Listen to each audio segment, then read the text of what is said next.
Bonnita Spikes. I want to thank the distinguished committee members for having me, allowing me to come in and ask for your support for Senate Bill 212 for gender identity. My husband Michael and I knew early on that our child was different. As growing up, we had decided that since we had 4 kids, one could be gay or 4, so we didn't care, we loved them. He told my husband and I early on he felt trapped in the wrong body ever since he could remember. We loved him and tried to be understanding. As he approached early teens, he started to want to dress as female. I knew nothing about transgender, but I sought out information and did my best to educate myself. My child, who now goes by Michelle, is a transgender woman. Michelle is one of the nicest, kindest, and most compassionate people that you'd ever meet. As a young person, as I was nursing in hospice, she would come and hold babies and feed them, and also volunteered at the Humane Society. She still volunteers for different social justice causes. Everyone who gets to know my child loves my child. Teachers, friends, family members, neighbors, but that does not make my child immune to unwarranted prejudice and discrimination from those who would judge her just because of her gender identity.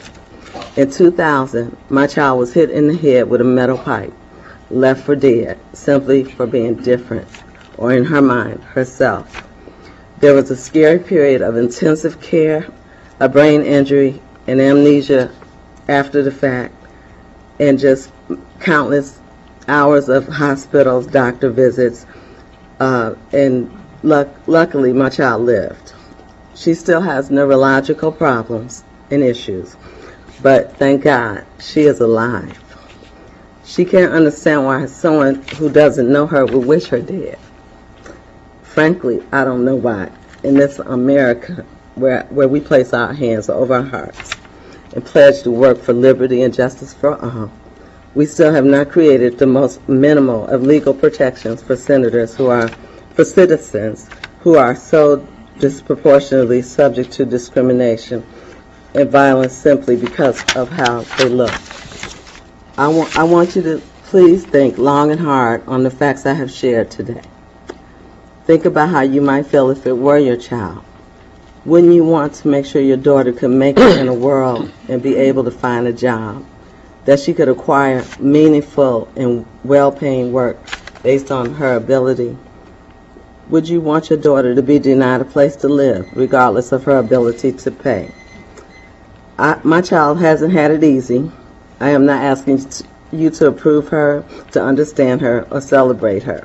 All I'm asking is for you to please make a public policy decision and stop the discrimination in housing and employment based on someone's right to have their gender that they feel they were meant to be.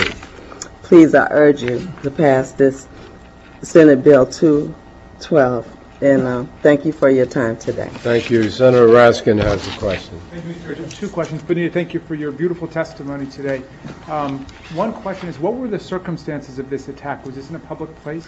Yeah, they were going into a nightclub, and she's beautiful, and someone got upset because they found out transgender, and when got a pipe, it just hit her in the head, bashed her in the head.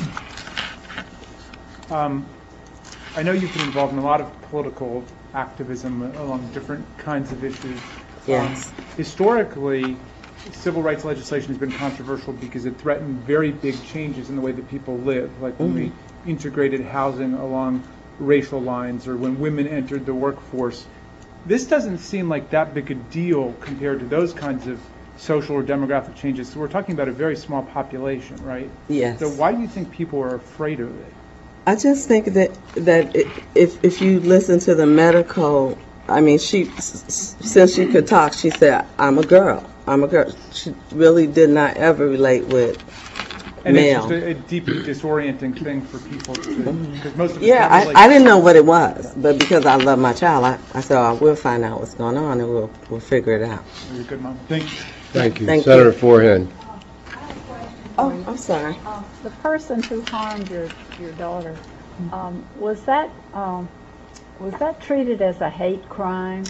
It was, and they didn't find that person who did it, but my her brother was totally looking for the person who hurt her.